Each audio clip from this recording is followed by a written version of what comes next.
We have a full house, and I know that you guys are excited about the talk. We all are excited. I'm going to introduce the person who's going to introduce our speaker, but I wanted to welcome everyone. I wanted to thank you all for coming, and I want to introduce one of our faculty who has been instrumental in bringing this guest speaker here.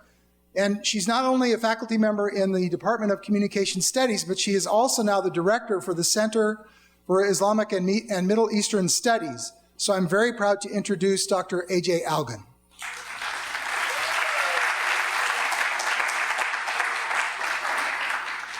Thank you, Michael. And good afternoon, everyone. Thank you all for coming. Thank you, Dean Bowman, also for coming to the keynote. We are very happy to have one of the most important and prolific scholars of media studies with us today.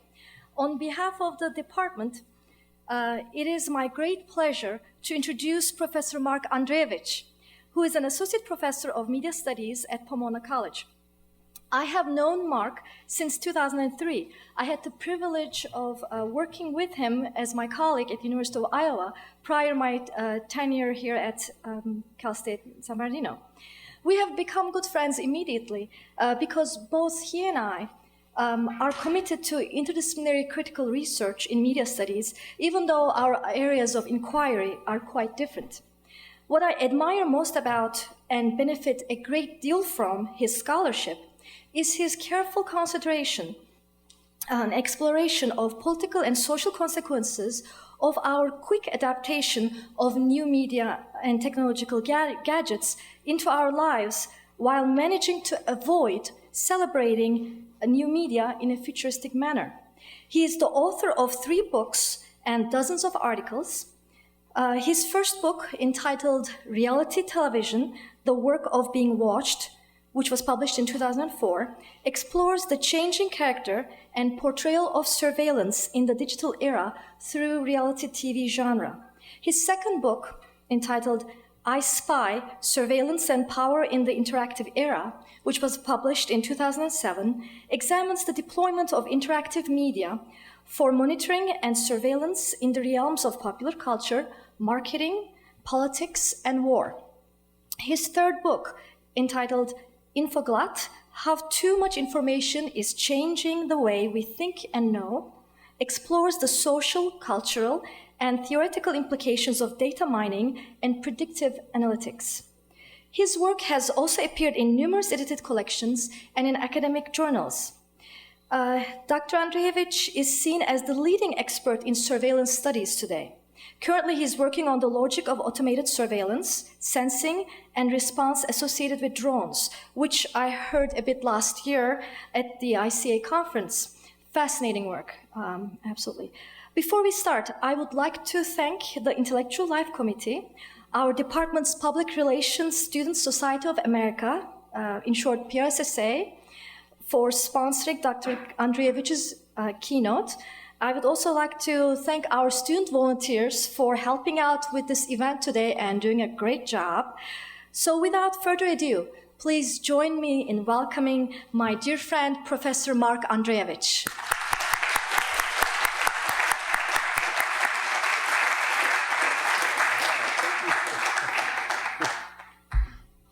Thank you, Ece, for such a kind and generous introduction.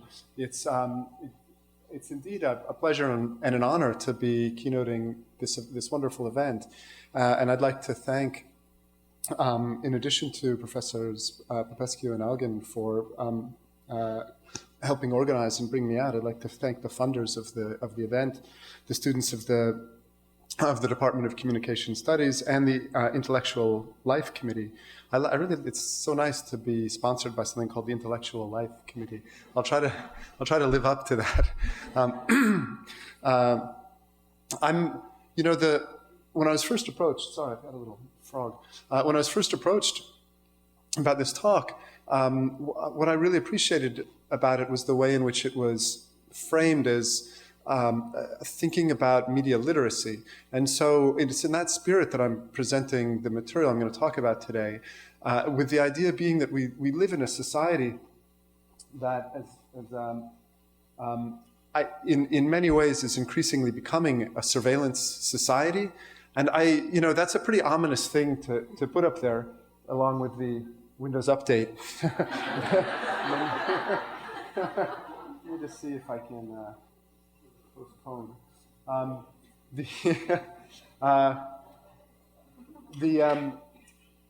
This kind of statement, a surveillance society from the folks at IBM, is not only inevitable, it's worse, it's irresistible. I think what I like about that observation is that it sums up maybe two sides of this surveillance society that we're entering. And it's a surveillance society which is maybe not like the, not completely like the anxiety-provoking Orwellian surveillance societies that have been held up as kind of admonitions against a future that we don't want to have. There's something kind of desirable about this surveillance society, and it's that irresistible part that I want to say a little bit about. But I also want to, I'm going to foreground some of the benefits of the society. Why is it that we seem to be embracing a surveillance society? But since so many of the benefits are so often what's portrayed for us and how that world is painted for us, my media literacy project is going to be, yes, all this is great, but let's think about some of the consequences that come along with moving into the world that we seem to be entering. And I'll start with this proposition. You are the most monitored generation of college students in history. And the generation after you will then be the next, will become the most monitored generation. We're entering a society quite rapidly in which the level of information that's collected about all of us is so great as to be probably incomprehensible to us. I'm not sure that we are able to grasp the level of surveillance to which all of us are subjected. Why? What's shaping that world? And I'll give you some examples, but you probably have some sense of what I'm talking about. As we use the technologies that are making life increasingly convenient and that are enhancing our abilities to access information and to communicate with one another, we're also entering into relationships whereby all types of information about us is being collected and stored and mined for a variety of purposes. And I will describe those purposes over the course of the talk. And the goal here is to kind of heighten a certain awareness about some of the capabilities of these forms of data collection and to suggest that the time to think about the social, political, economic consequences of these developments is now. Because if we wait, there's not going to be much that we can do about it. I'm not entirely sure there's much we can do about it now, but my wager is there might be if we start thinking about it. So why? What's shaping this world in which all of our information is being collected? You may have seen some of these pronouncements about the role that data plays in the economy. Well, in an economy that's looking for new sources of value all the time, one of the sources that has received a lot of attention is data. Companies like Facebook, Google, which have huge valuations, they rely most of the value in those companies. If you went to Facebook and sold all of their server farms and their buildings and their office supplies, you would get some amount that's a tiny, tiny fraction of the assessed valuation of that company on the market. And part of that assessed valuation is based on future earning potential, the business model, the idea. But part of it also is the idea that the huge amounts of information that they're collecting about all of us. How many of you are still on Facebook? Out of curiosity. Yeah, okay, most of us. is going to have increasing forms of economic value and an increasing range of uses. And we've been warned about this in various ways throughout in recent years. This is probably before your time of conscious awareness of these types of warnings. But way back in 1999, one of the big tech CEOs said, "You have zero privacy anyway, get over it." And one of the things that we've seen in this society is this kind of constant admonition, get over it, adjust to it. We're now going to live in a society where we don't have the forms of expectation of privacy that we once had. I think it's probably true that we won't have those forms. Getting over it is a little bit tougher because it's not clear to me that that this is without drawbacks. And getting over it asks us to forget those drawbacks. And the kind of move I'm asking you is, let's remember them, or at least figure out what they are. There are kind of two spheres in which data collection is multiplying, and they're not unrelated. One is the business world. This is from the World Economic Forum conference in Davos. The idea that personal data, that's data about you and me, is considered to be an asset class. And that doesn't mean our assets. That means assets for companies who are collecting that information and putting it to use. That question, putting it to use, what does that mean? That's one of the things that I'm going to try to develop. And, you know, if you've spent some time thinking about what putting it to use means, you may have thought about, well, they're marketing to me, or custom targeting, you know, advertisements and so on. And that's typically what the people who collect this data want us to think is being done with this data. But there are a whole range of other purposes, and I'm going to try to point some of those out as we go. The other area in which data collection is ramping up to levels that represent quantum leaps beyond what took place before, and I know from speaking to folks here, some of you have been talking about this in your classes, is government data collection. The ability of intelligence agencies to monitor a populace as never before. And this is, of course, what we learned when Edward Snowden, whose photo it is here, released information about what the NSA was collecting about American citizens and people internationally.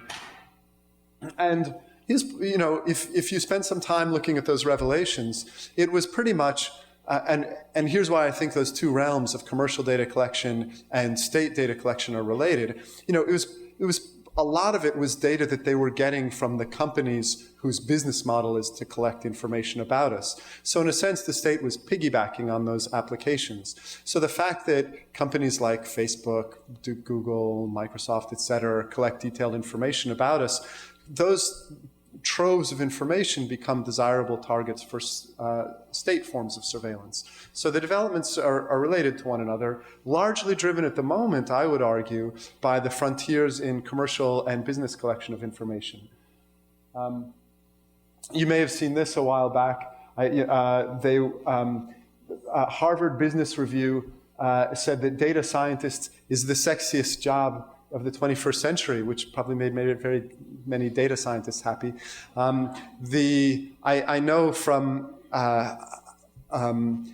you know, traveling around academia that the types of hires that take place in the area of data science and the interest among students is growing. A lot, computer science and data science. This is considered as one of the fields that, you know, would be a desirable field to go into for good reason, because it's expanding the collection of data, and then the attempt to find uses for this data is really one of the growth industries of our era. So it's not surprising that business schools are thinking about counseling students what areas to go into.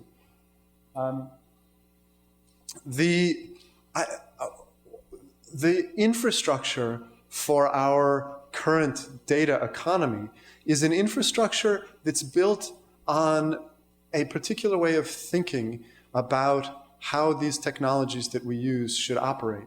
And it's that form of thinking that I just want to highlight a little bit, because it seems interesting to me.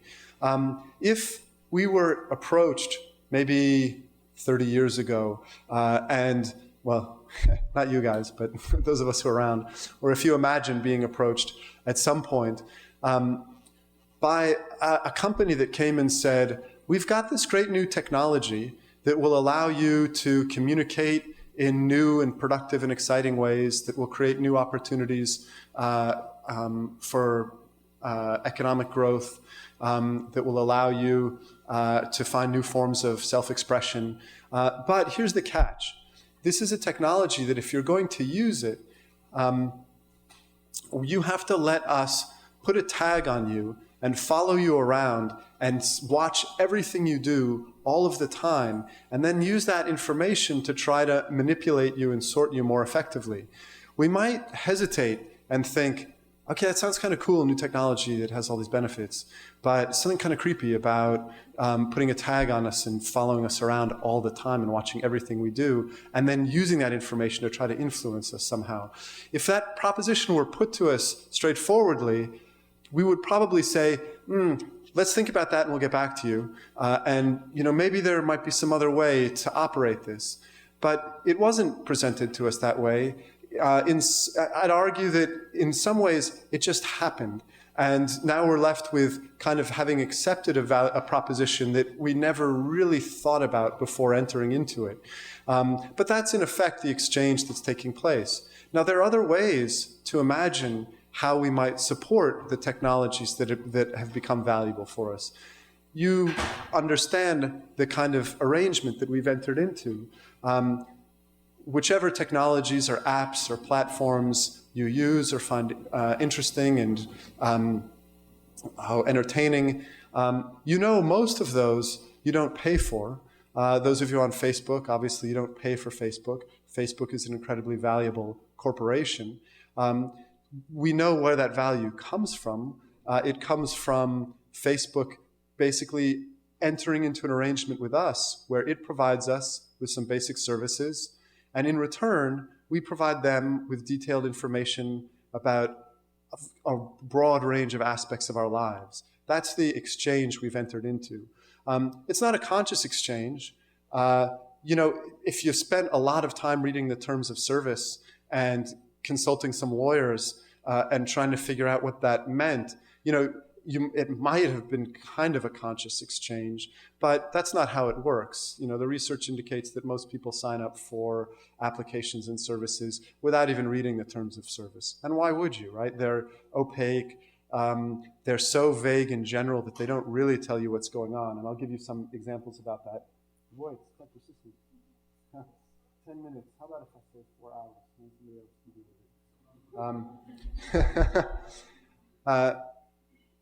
But what that deal means is that the business of providing those services to us relies on the process of data collection and the creation of these huge. I liked putting this image of this is one of Facebook's new server farms, and there's strange structures, right? They're almost like huge empty post-industrial factories, football-sized field buildings that have almost no people in them, and just kind of humming with our data, and also sucking up huge amounts of energy.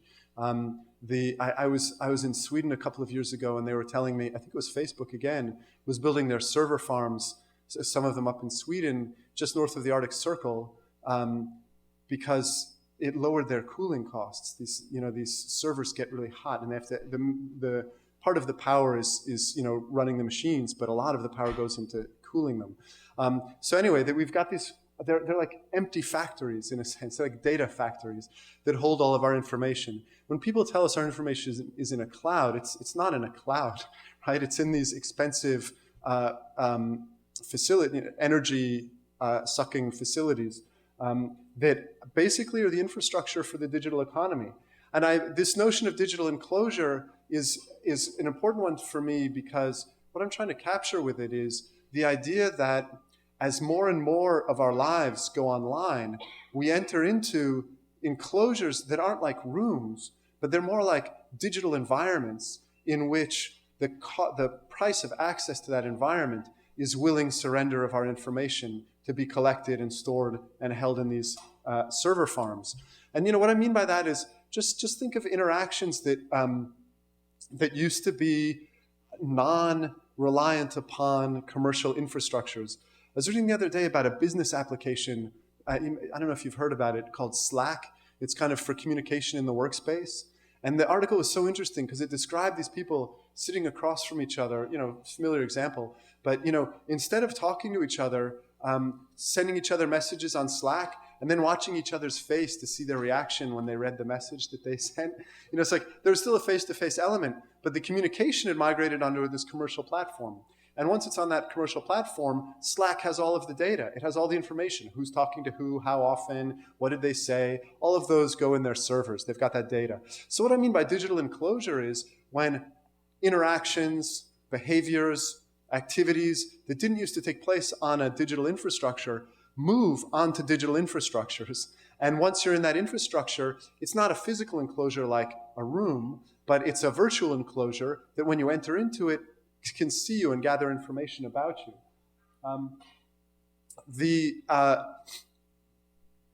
I put this picture up to, kind of suggest the image of a world in which even sociality is completely mediated by devices that are platforms that gather information about us, and the way in which our everyday interactions take place in these digital enclosures.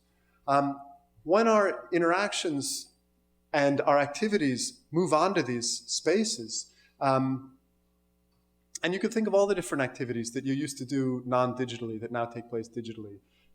Buying books, figuring out, how to get somewhere, even dating or meeting people. A whole range of social activity that all of a sudden, over time, moves onto these platforms. The result of that is huge amounts of information. IBM, this is a little bit dated. It's probably even more now. People create the equivalent of 2.5 quintillion bytes of data. I did the calculation there, and it was like several 100,000 libraries of Congress worth of data on a daily basis. And this is interesting to me. 90% of the world's stored data has been generated in the past 2 years. It's a really interesting look at history. History was, for a while, relied on those books and various records and recordings, that were selected and endured over time. And then all of a sudden you get this jump where kind of everything that takes place is recorded. And it'll be, not everything, but, some huge amount where, like all of recorded history amounts to some block of information. And then in the past 10 years, or the past 2 years, you've got, a much larger cache than all of previous recorded history. It's an interesting way to think about how the data multiplies. But then the question is, how do you make sense of it? And of course, that question is automation, right? Nobody is going to be able to make sense of that except for machines. And so that's why we're moving into a world in which data mining and data science is such an important part of the economy, because there's too much information to be made sense of in any other way, really. So I started out by talking about these perspectives on new media, and I'm, as I mentioned, I don't want to diminish the forms of convenience and also the forms of economic benefit that flow from these technologies. But I do think that in a democratic society in which there's certain aspirations about social justice and concerns about power inequality, that we need to address the ways in which the technologies that we're relying on have impacts on power relations in society. And that's what I'm going to spend most of the time thinking about. These are slides meant to juxtapose the empowerment of the technology and the potentially surveilling character of it. If you don't know who that is, that's Mark Zuckerberg, the owner of Facebook, or inventor of Facebook.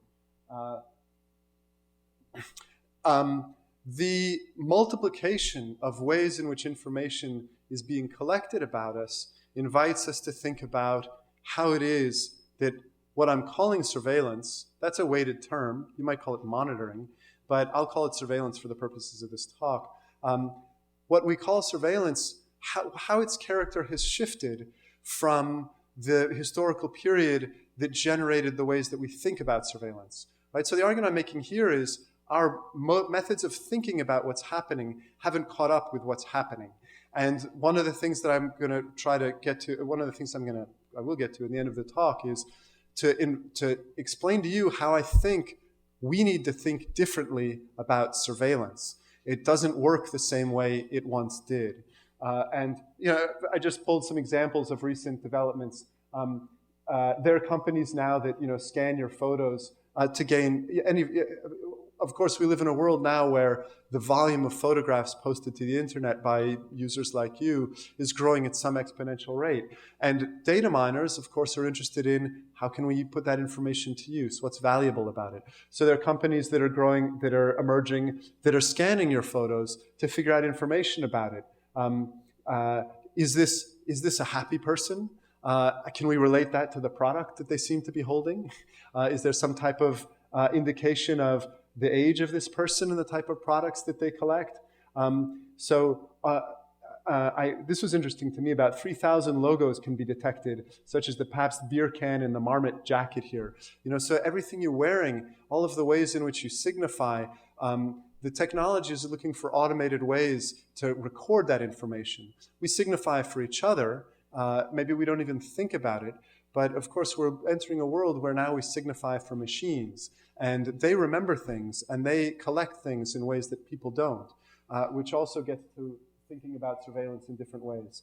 One of the things that data miners for business purposes, well, and also for law enforcement, are really interested in is your emotional state.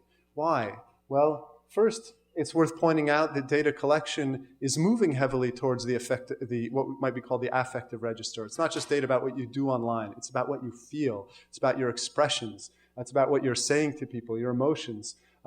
This is a technology that's meant to look at that use facial recognition data in order to discern emotions as people shop, watch ads, and so on. Of course, the similar technology is being used for law enforcement purposes to calculate what's called malintent, to use facial recognition technology to see if people's hostile intentions can be read off of their faces, and that can be used for security purposes. Why? Why are marketers interested in your emotions? Well, one is because they think that knowledge is a useful way to sell things to people. And what that might mean is, how is it that I was reading an example about the technology that makes Siri, the voice on iPhones, is making a smart car that gauges your emotion and your mood when you talk to the car, when you say something like,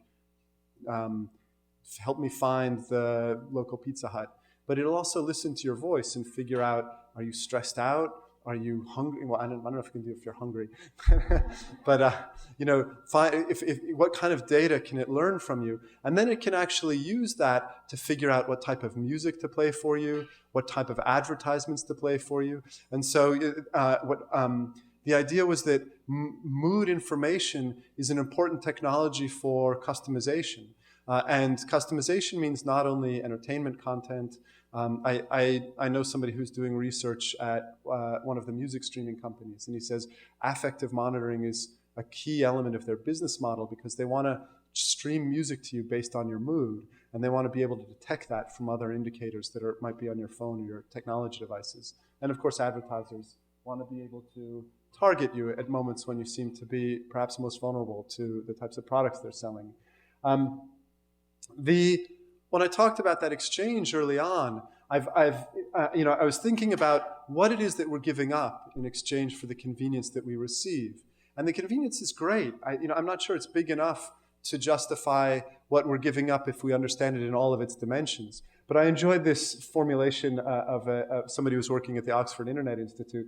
The bargain that we're making is a collective one with these technologies, and the costs will be felt at a societal scale. When we think in terms of power, and I want to say more about that later, it's clear we're getting a raw deal. We grant private entities with no interest in the public good and no public accountability greater powers of persuasion than anyone has had it before. In exchange, we get free email. Seems like, if we were really thinking about the terms of the bargain, we might, again, think twice. The way in which this information that we provide is thought about and portrayed by the companies that collect it. And this is interesting to me, is that it's a form of obligation, right? In the good old days of free-to-air television broadcasting, there was something similar. We give you free TV, but you have a duty. You owe us something. And what you owe us is to watch the ads, because that's how we support the programming. That was the business model. The business model now is we give you free apps and free access to information, and your end of the bargain is that you will provide the information to us. And if you don't provide the information, you're shirking. In some ways, you're not doing your duty. And the more that we rely on these technologies, the more, in a sense, they understand us as being, we are in their debt. We owe them our information. And that's an interesting way to think about how the exchange operates. At least to me, it's kind of perpetual debt, an ongoing obligation to companies like Google to continue to provide a stream of information about us. So I'm going to give some concrete examples of how I think, and the reason I stick to the term surveillance rather than monitoring is because I think surveillance connotes power. And what I want to do is explain to you how information and data operates as a form of power and use some concrete examples. And what I'm going to do is go through a list of themes of how I think we need to think about surveillance in the digital era. And again, in ways that are different from how we might have thought about surveillance before. So I'm going to go through these. I'm just giving you kind of a list overview. Surveillance, understood as a form of data collection, is emergent. What I mean by emergent is that what happens when you gather large amounts of data is the type of patterns that result from the data mining are unanticipatable. That's the whole goal. You're collecting huge amounts of information to find out something that you couldn't have found out otherwise. Now, the example that I'm going to give you might not quite fall into that category, but some of, at least for this first example, but some of the other examples will, I think. So the definition is unanticipatable patterns in large bodies of information that are not evident to the human viewer, right? If you could just look at the data on a graph and figure it out, there's no point really in processing the data. The goal is to run the data, large amounts of data, find correlations that are too complex, involve too many variables to be able to kind of intuit or see beforehand. That means it's impossible to predict how your information might be used. This is an important point to me because we end up thinking about, oh yeah, if they use it for marketing, so what? But it's interesting to think about, even in the realm of marketing, what might happen to your data in ways that you might not have anticipated. Perhaps some of you have encountered this example. It got a lot of attention, and it got a lot of attention because I think it highlighted the ways in which how we think about data is different from how the people who are collecting the data use it. This is a story that a reporter for the New York Times wrote. He met somebody who was a data analyst for Target, the retailer, and this data analyst was bragging about the powerful things they could do with information. And one of the things he was talking about was a case in which Target had been set the task of figuring out when women become pregnant based on their shopping habits. Why did Target care when women became pregnant? Well, for companies like Target, a major change in one's life conditions, like pregnancy and other things like marriage, divorce, and so on, are seen as moments in which buying patterns shift. And in particular, having a kid is seen as a very productive shift in buying patterns because you're going to have to buy a lot of things that you didn't have to buy before. And also because your shopping habits might change. It might be desirable for you to buy all your stuff in one place because you don't have the kind of time that you had before you had kids. So anyway, they were set the task of figuring this out. And what happened was they found out it was relatively easy based on people's shopping habits to figure out when people become pregnant. They had a database that was collected from people who had loyalty cards. And they were able to see, they just took people who they knew had had a baby because they started buying diapers on a regular basis. And they went back 9 months. And they looked to see what happened 9 months ago in their shopping habits that might indicate that they were pregnant. And they found out that there's a bundle of goods that women who find out they're pregnant purchase. And all they had to do then is say, okay, if somebody starts purchasing these goods and they're in this demographic, they're probably pregnant. And they started marketing to people based on this. And what happened was they were sending a 16-year-old girl advertisements for baby products, and her dad came to Target and said, what are you guys doing? Why are you sending a dress to my daughter, all this baby stuff? And the Target, the representative said, I don't know, I'll check into it. And then the father went home and apparently said to his daughter, by the way, I went to Target to see what's going on with all this stuff. And she said, well, Dad, there's something I have to tell you. And it turned out that Target was right, but she hadn't told her family, but Target had figured it out before she told her family. And so, then he, I guess, went back to Target and said, sorry, you guys knew something that I didn't know. The reason why that article got so much attention was because it indicated how the things that we do on a routine basis as we go throughout the course of our day signify things about us that we're not even aware are being signified. We're used to humans looking at us, and we're used to sending signals to humans. So we control our behavior that way. We're not used to machines sorting our data, so we're not quite used to thinking about what happens when the database has access to our information.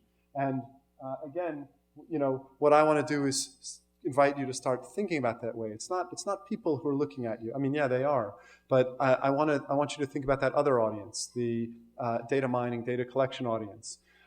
What types of ethical issues are raised? And for each of those, I'm going to say a little bit about what ethical issues I think come up. One of them is that if data mining is an opaque process, there's something ethically going on that might be slightly disturbing, which is we don't know what companies are doing with our data, and they might be doing things that we would perceive either as an intrusion or an invasion or inappropriate, but because the process itself is opaque, we're unable to hold them accountable. And I guarantee you, as some of the examples that I'll show you, they are doing things that we probably don't want them to be doing.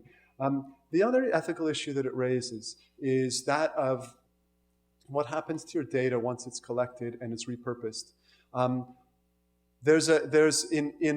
In the legal infrastructures that have to do with privacy, there's a notion of first consent. You consent to give your data to somebody. But what happens in the economy that and supposedly you have some type of information about what that decision entails. We live in a world in which most of the value of this data comes not from its first use, but from its repurposing. It's being merged with other databases. It's being acquired by companies who have something completely different in mind from what the company who originally acquired the data are using it for. Now, for information that's not considered personal or private information, there are really no restrictions on how that data can be transferred. And I think that's going to pose a problem because information that's collected by us about how we shop can be used for other purposes. It can be used for people to figure out, maybe they're interested in what medical conditions we might have. Maybe they're interested in what our hobbies or our details of our intimate life are. And the company that's collecting that data may not be interested for those purposes, but the companies who get it later on might be. And so that question of when you consent to transfer your data, I think is an increasingly fraught one, because we're entering a world in which the data doesn't disappear, it doesn't degrade, it doesn't rot away in paper files. It exists in digital form, potentially indefinitely, and is then available for use. The second aspect that I want to say about how we need to change the way we think about surveillance is that we have to understand that we live in a world where surveillance is no longer targeted. We're not being watched because people necessarily care about us. It's not the old days where the cops would say to somebody, hey, go and follow that car. We think that person is a person of interest. And one person gets singled out and they put a tail on them and follow them around. It's not the world we live in anymore. The world we live in is one in which the goal, as the chief technical officer for the CIA put it, is we're not targeting folks. What we want to do is to collect everything and hang on to it forever. That's a different type of surveillance, right? It's not that we want to know about you. It's not that we want to know about you and your friends necessarily. We want to know about the whole pattern of human interaction. So if we're going to figure out what's of interest to us, we need to first figure out the whole pattern in order to decide these people might be interested of us for one reason and these people aren't. But without the information about everybody, at least in the way that they're thinking about data, it's harder to make those distinctions. And Gaston gives some reason for this. And it's interesting to me, again, Chief Technical Officer for the CIA, he's talking about the reliance of their model on commercial data mining. We have these astounding commercial capabilities, specifically Google is his big model, that have emerged in the market space that allow us to do things with information we've never been able to do before, and we want to do stuff with data, so we want to collect all the information we can. And what he says is, we used to have a model where we'd collect information about people, and then we would discard the information about people who weren't of interest, right? He called that search and winnow. And he says that traditional model fails spectacularly. If I just use what I want now and then throw away the rest about people who aren't targets of surveillance, I will end up throwing some information away that critically matters tomorrow. He's thinking in this speculative database sense. Information that now isn't useful may generate patterns that are useful down the road. You never know. So keep it all. So we're entering a world in which it's not that we're all suspects. It's rather that the question isn't who's a suspect and who's not. The question is, how can you number crunch the entire population in order to figure out who the suspects might be? And so I think the quote that sums it up the most is, we can't know the value of a future dot. He's talking about connecting the dots, right? Of a future dot today, and we cannot connect a dot that we don't have. So I'm going to keep all of the data that I have now in case new data comes in, and then I can connect the dots and see a new pattern. All right. What are the ethical concerns there? Well, clearly this is being portrayed to us as a world in which the surveillance is meant to operate in the register of care. They're looking out for us. They're collecting information because, 9/11 and terrorism and security. And so we need to collect all of this information. Well, that raises an interesting question, which is, that's sometimes portrayed to us in the wake of the Snowden revelations and previous discussions about government surveillance. That is, do you want to be safe? And if you want to be safe, shouldn't you just submit to these forms of data collection? That seems to me to cast it in a little bit too stark terms. It seems important that there be some form of accountability. Maybe we can have some type of at least transparency that takes place so that we know what's happening with our data and how it's being used. The way it's currently set up is we're being told or asked to give up our privacy without knowing how that information is being used. I think it's probably time to start figuring out what type of accountability provisions we might want to be in place. I already said, I don't think we're all being treated like suspects. We're all being treated as potential contributors to a pattern that might be a useful one. And I think the further question is, what does it mean that we're being watched all the time? I've interviewed people about this, and one of the things that they'll often say is, well, I don't really mind being watched all the time, as long as I know that this information isn't going to be abused by, like a tyrannical government. And so the hope there is that our government will remain, to the extent that it is, non-tyrannical.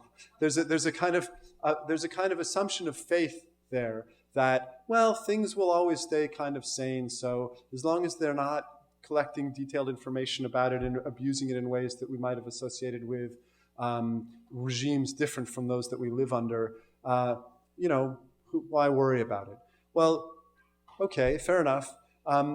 The question is, what type of a guarantee is there that down the road forms of information won't be used for abusive purposes? Certainly we have a historical record in this country as well of CIA using information for targeted political purposes. You may remember it was just a couple of months ago, right, when the letter that the CIA wrote to Reverend Martin Luther King was released. I don't know if you saw that when that came out. Basically, the CIA had been wiretapping Martin Luther King and had found out some details of his personal life that had to do with affairs he was having.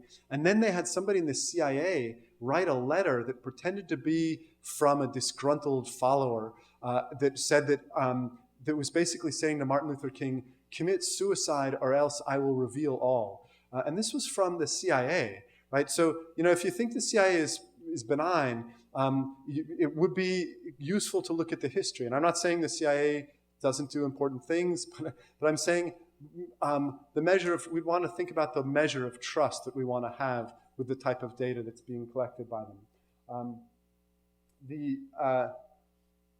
Another aspect of data collection, of surveillance in the digital era that I want to elaborate is this notion that it's convergent. Data gathered for one purpose can be merged with other types of data and used for all kinds of other purposes. One of my favorite examples, it's a kind of creepy, silly one, is the company Uber. Now, if you're into tech stuff and you're paying attention to Uber, you'll know it's a kind of creepy company. Insofar as there was a I don't know, maybe I know, but an allegedly creepy company. I don't know if you heard a while back. It was one of the CEO head executives there was angry with a reporter who had reported about threats posed to women by some of the Uber drivers. And he'd said, well, let's dig up dirt on her, and we have personal information that we can collect from actually our records because she uses Uber. So what can you know about people who use Uber? Well, here's one of the things they claimed. They created a category, this was several years ago, like 3 years ago, they created a category called Rides of Glory. I don't think that's up there. And how they defined Rides of Glory was, it was like on a Friday or Saturday night, a cab picks up somebody who they know, because you have to enter your personal information, right? Late at night on a party evening, and then takes them somewhere that's not their home, and then a few hours later picks them up and takes them home. And they defined that as a ride of glory because they thought it was a hookup. And so they decided, we've got all this data about users and how they use our services, so let's just create a comparison of cities and figure out which is the biggest hookup city. Now, A, what type of mentality is going to come up with these questions? B, or the answer is the type of people who are running Uber. B, let's point out this is kind of silly. I'm a New Yorker, and I remember looking at this, that's where I grew up. I look at this as going like, poor New York. It's really low on the ride of glory graph. And Boston, number one.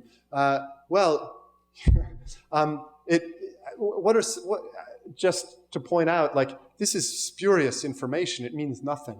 It's basically an attempt to just demonstrate what they know about you more than anything else. Why in New York is that level so low?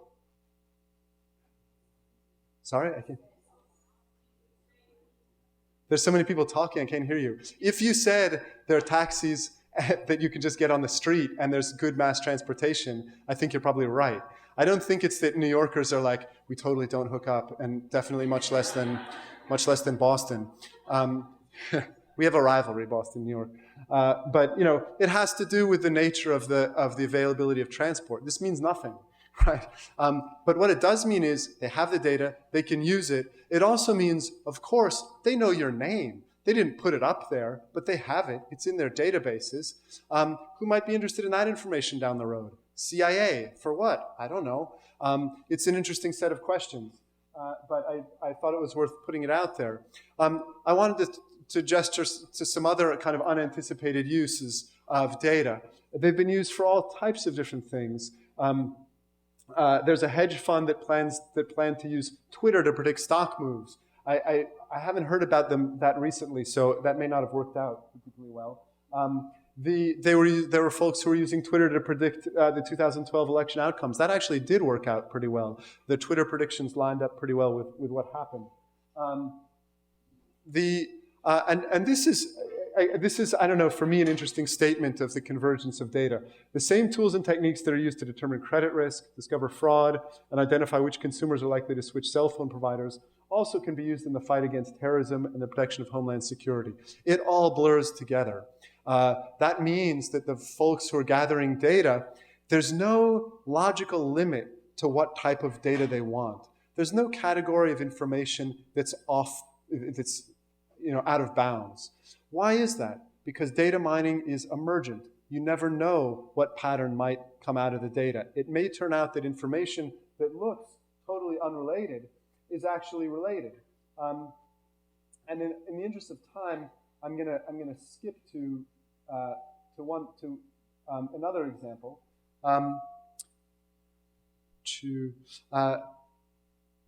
That talks about why it is that there's no limit to the amount of information that's going to be collected about you. And this is under the category of probabilistic data mining. That means that decisions that are going to be made about you based on information that's collected about you is probabilistic. It's not, as we were told, individualized and customized. We are being put into categories, data categories, about which decisions are being made. And here's an example that's not a marketing example, but is one that I think is useful to think about and might connect more with your concerns. This is how employers are using data. And this is an example from, I think it was IBM. They were using a contractor called Evolve to data mine job applications. And what they found out was that, you can read it if it's up there, but they collected, because the job applications were online, they collected all of the data from the job applications, including the metadata, right? The metadata is the information about the application itself that's generated by the browser that you use. And one piece of metadata is what browser you use. And it turns out that what browser you use for this particular job, which is a call center job, is a really good predictor of how good an employee you're going to be. So, you may have put down stuff from your resume, your job experience, all the stuff that you thought was related to a job search. But what they were deciding it was based on was what browser you used, right? So that kind of gets to the point. And if you can't read it up there, if you used Explorer, you're out of luck, right? And the browsers that were correlated with subsequent job performance, and this was based on a database of past applications and the people who were hired and what their performance reviews were. That data indicated that the best employees were those who used browsers that had to be installed on a machine rather than browsers that came bundled with it. So if you use Chrome, if you use Firefox, you're in luck for this type of job. So yeah, it's maybe a kind of trivial small example, but imagine how that multiplies with all of the information that's going to be available about you out there. All of the different categories of information that might end up playing some type of a role in whether or not you'll be hired for a job. Because these companies are going to be using this data, I guarantee it. And they're going to look at the probabilistic patterns, and they're going to make decisions based on that, at least when it comes to high volume forms of decision. When it comes to individualized decisions, there might be something different going on. But there's always going to be a data profile, and it's going to get bigger and bigger, and it's going to travel with you. And very often there's a tendency for people to trust the data over, what might be a personal impression or some kind of sense that they get. And that tendency might be on the rise. So, what are the issues that are raised there? Well, I don't know how you feel about that. Is it fair to hire somebody or not based on what browser they use? That's an interesting question. The company would say, well, in the long run, what we care about is statistical outcomes, and we want to get the highest percentage of workers who are good, and this algorithm seems to suggest that the browser is a good way to do it. The other thing that can happen is information about you can be used to figure out background facts about you that could become the basis for forms of discrimination in ways that are not transparent. And I think that's a real concern, because certain variables that might be correlated with protected categories, like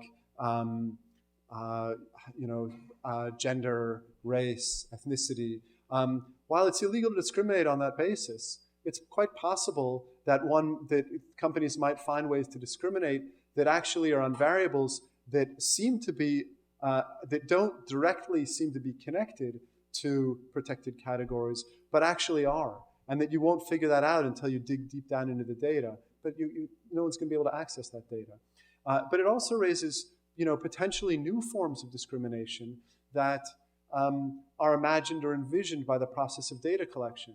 What if data that's collected about us has a pretty good ability to predict health conditions down the road?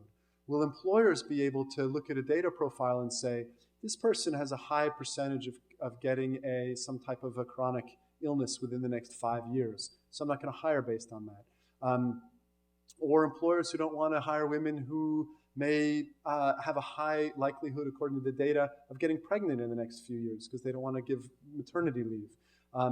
One can imagine possibilities for discrimination that are kind of heretofore unavailable because the predictive capacity isn't there, but that once the data emerges, the idea that actually this might help predict behavior enters into the decision-making process. This gets me to one of the other characteristics of surveillance that I said a little bit about at the beginning, and that is the huge databases that rely on powerful algorithms for running multiple correlations of variables can generate outcomes that are, in some sense, uninterpretable or impossible to know. There's somebody wrote a book called Too Big to Know.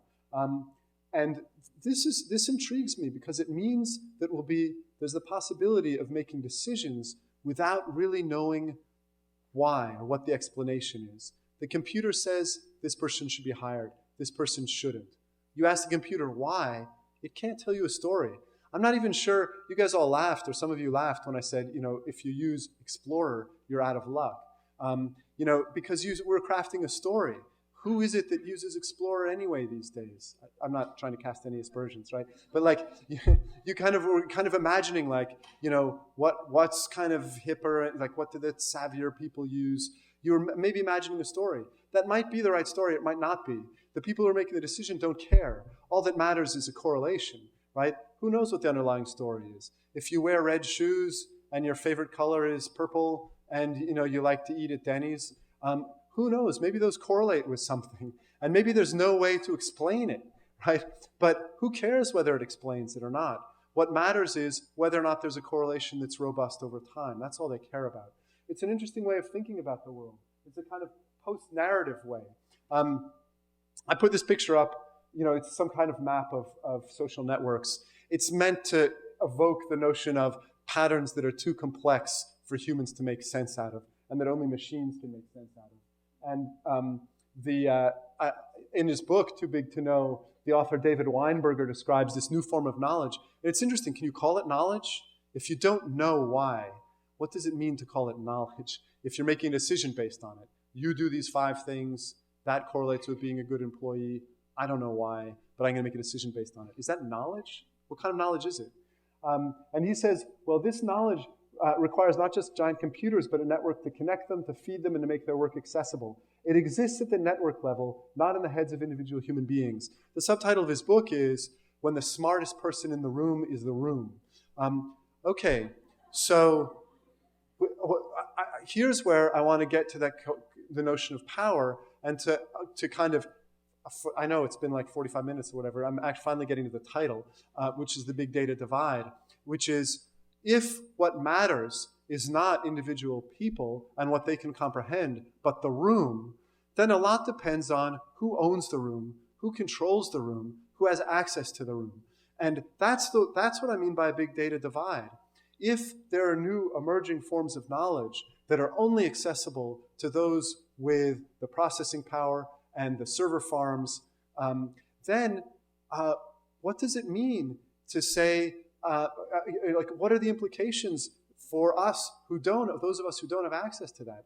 There are going to be decisions made about us by folks who have access to that information that we don't have. And that form of knowledge that's being celebrated by people like David Weinberger, it's being critiqued also by him, but that form of knowledge which is considered to lie at the heart of this data economy, that's why data is a new asset class. That's why they talk about it at Davos, because it gives power. If we have that data, we have an advantage over people who don't. That's what I mean by a digital divide. And so I want to say a little bit more about that notion of a digital divide before wrapping up and opening up with questions. I already kind of formulated this, but I wanted to get that notion of a non-interpretable process. This knowledge that's available only to those with a database is not. There's no way to bridge the divide in the sense that no person can understand it, right? And the decisions that get made based on it are, as one legal scholar puts it, non-interpretable. That's really interesting. How does a legal framework deal with a non-interpretable decision? It looks like maybe a decision to hire somebody is discriminatory, but what if it's based on data that's non-interpretable? Does the law have a way to to confront that or to challenge that? There may be, but it's going to have to address this prospect of non-interpretable decisions, and I think we're going to have to address it.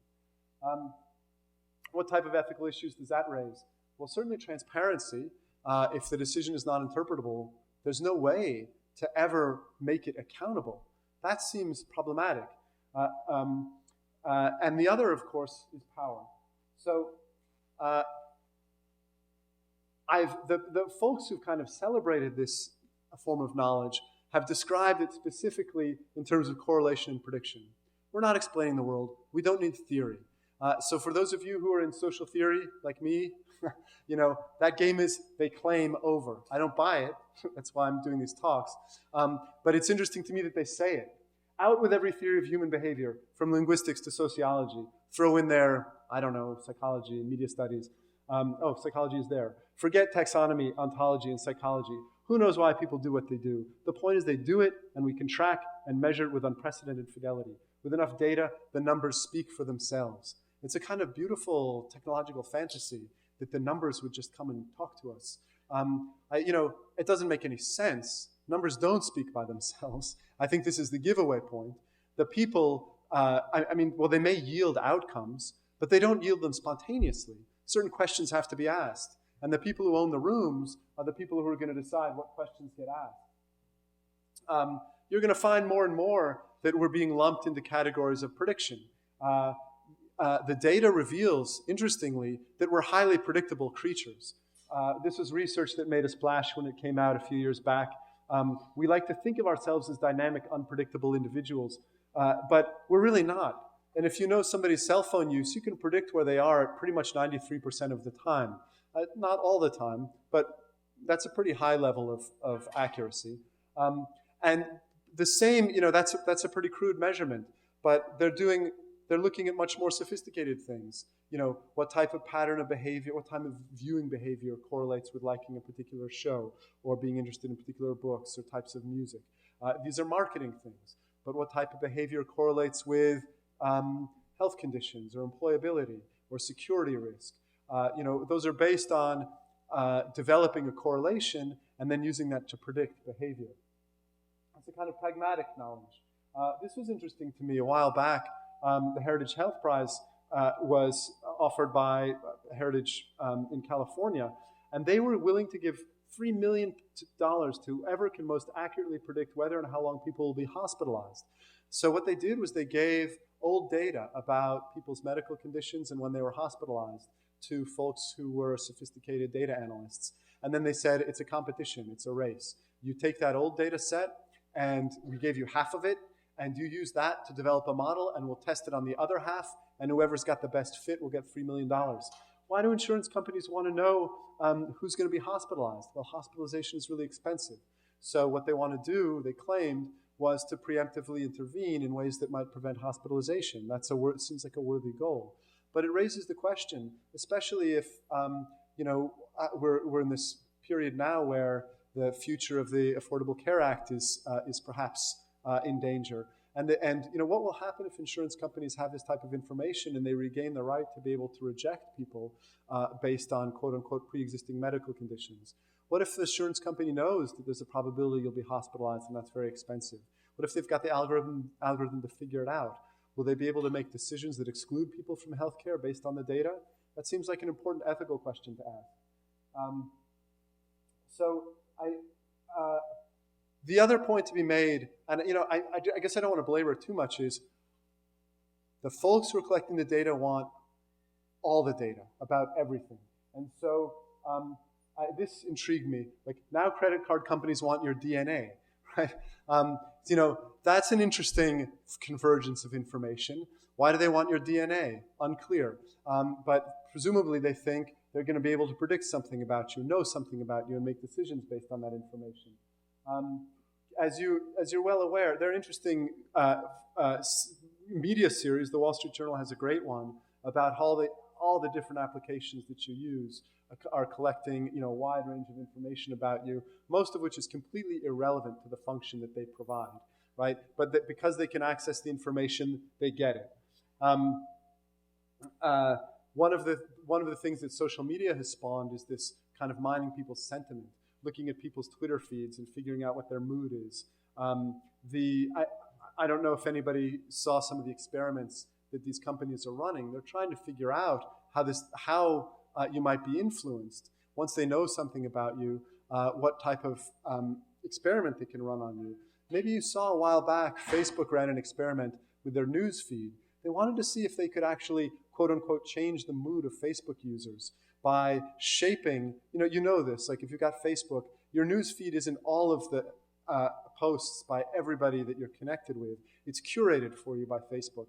And so they decided to curate people's feeds on a mass scale to give them only messages that were considered to be downbeat or depressed or sad. And they wanted to see if that would make you post only sad stuff. And it turned out that there was some measurable effect. And Facebook, then released this press release, about how they can modulate people's mood. Okay, there's some problems with that. But the very fact that they're thinking about it is really interesting. Can you see those people at Facebook going like, hey, maybe we can control people's mood? There's a certain kind of drunk with data power vibe. We've got so much information. And we've got access to so many people. What could we do with it? Let's figure out who's hooking up. Let's see if we can make them sad. It's like the fantasy of the new puppet masters or something. But we need a few checks and balances, I think. So I won't belabor it. I wanted to point out all of the different dimensions in which we're being monitored. You may have heard about this, but even in public space, our motions are being collected not just by our cell phones that can track where we go, but by license plate readers that are often a higher concentration of them in low-income neighborhoods that just scan the license plate of every car that goes by. And if you've got a bunch of them in a neighborhood or a city, you can figure out where people have gone. And if you store all that data, you've got a complete profile of where they're going. Law enforcement is obviously interested in this. Surely marketers will be. Here's an anecdote that I don't have up here. But a couple of years ago, I think it was 2012, the city of Compton was photographed for 3 days straight by a high-resolution aerial camera. They just videotaped the whole city. And they did it with such high-resolution cameras that you could zoom in to get face-level recognition for people who are outside. And it was police who were doing it. It was the sheriff's department. They wanted to see what would happen if they had a complete archive of the whole city of Compton. Their idea was, if there were any crimes, anything going on, they could just go that day, zoom in, come up close, and maybe see the potential suspects. Or they could watch. The idea was to create a completely revisitable, storable, readable archive. They did it for 3 days. The technology apparently is still a little bit too expensive. But down the road, the goal is to create that complete archive. So I'm gonna skip ahead again because I want to get us to some questions and say a couple of things. One is, it's not just that privacy is over, it's that anonymity is over. You think you might be anonymous when you do things online. Guaranteed, you're not. It's just worth knowing that. And finally, what I want to do is, I'm going to add some stuff about privacy, but I want to kind of close with this. What I've found in research that I've done with people who are thinking about how their data is collected. And these are things that might be tempting for you to say when I stand up here and describe things that might be considered problematic or anxiety-provoking. One thing that people say, and this is for me a misunderstanding of the digital divide, it's people who aren't aware of the difference between how we think about our information and how the people who are collecting it and using think about it. One thing that people say to me when I interview them about this is, you know what, I don't care if my data is collected because nobody cares about me. Google doesn't care about me. They don't care who I'm emailing. They don't care who I'm hooking up with or whatever. And you know what? You're right. They don't care about you. But it doesn't matter whether or not they care about you because what they're doing is collecting aggregate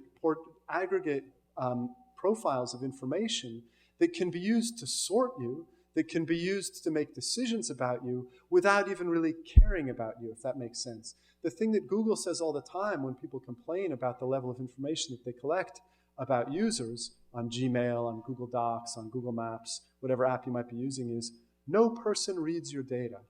Well, duh, no person reads your data because it would take a lot of people to read your data. But machines scan your data.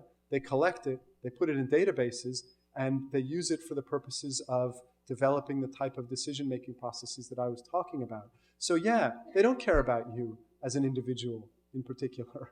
What they care about is everybody generating enough data for them to be able to make decisions about people who might be you or might not be you. And whether or not you're going to be in that category about which decisions are being made is up to them. They get to decide. Second thing people say to me is relevance.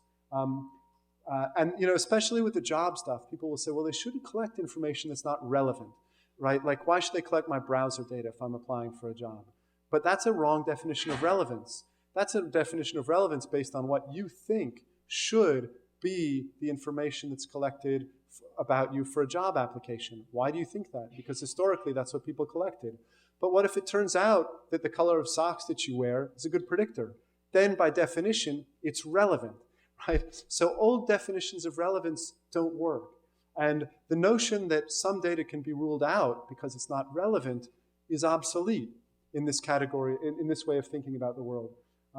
Finally, when I kind of describe this to people, they say to me, well, I do think people should at least tell me what they're going to do with my data. And the point that I want to make is it's not possible, because the whole goal of data mining is to develop uses that are unanticipatable, which means that there is no such thing as informed consent. It's impossible. That raises the question, all right, so what do we do? Well, is there a possibility of imagining an economy that supports the types of applications and technologies that we've grown accustomed to that doesn't rely on this particular model for supporting itself economically? Some people have tried to come up with alternative models, like a social networking site that doesn't track you or a browser that doesn't track you. Probably in isolation, that's not going to work. It would have to be a kind of wholesale reinvention of what the information economy is.